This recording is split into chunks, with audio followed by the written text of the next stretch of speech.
James,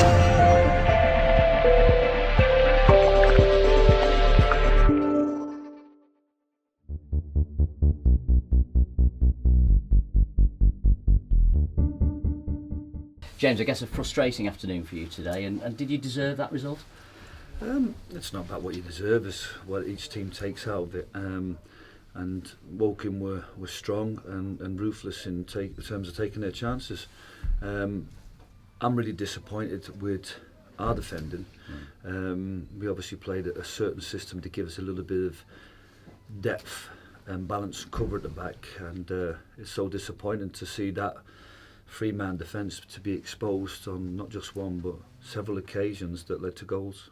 Having said that, do you think some of the goals were a little controversial? I'm thinking particularly their equaliser at 1-1 where there looked to be, well, it wasn't a corner to start with, and was there a check on Lewis Montrose?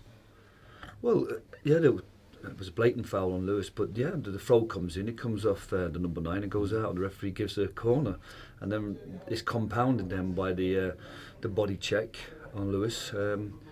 I mean, obviously from our own point of view, I analyse it from the way that we defended the throw-in and the way that we defended the corner.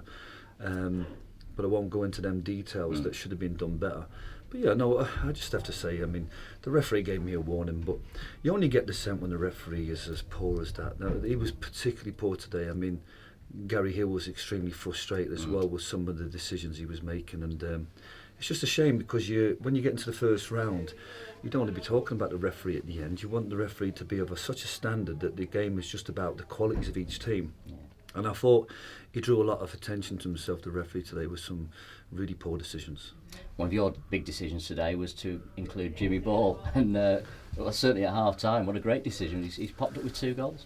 Yeah, no, I worked with Jimmy last year, and he likes the big games. And I think he's got something that to offer.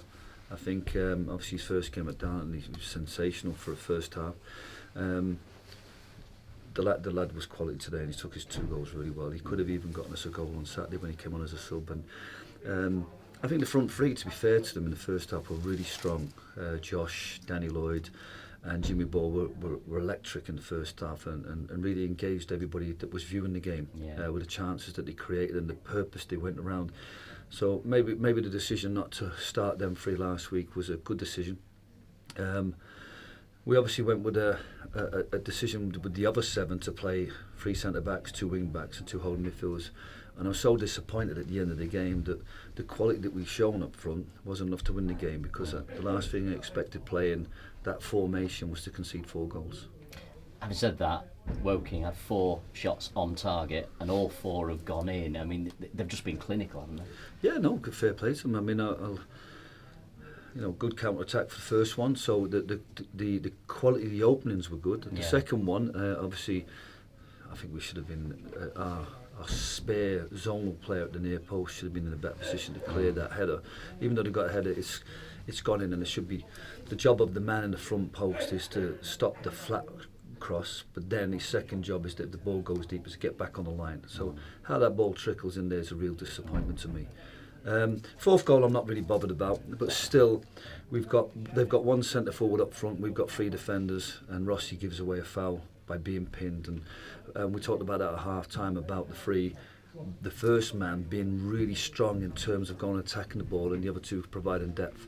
And so if you like, the 3rd and 4th goal were really disappointing from my point of view, because when you play 3 centre halves, if they're flat they're going to get done. If they've got a little bit of balance and cover and depth, then they're not going to get done. And so I was really disappointed with the overall defend of the central defenders, and that's why they got 3 goals from just simple play straight down the middle. Having said that, though, when you look at what you've achieved the last few weeks, and the fact the gate today was over 4,000, you've got to be proud about what you've achieved.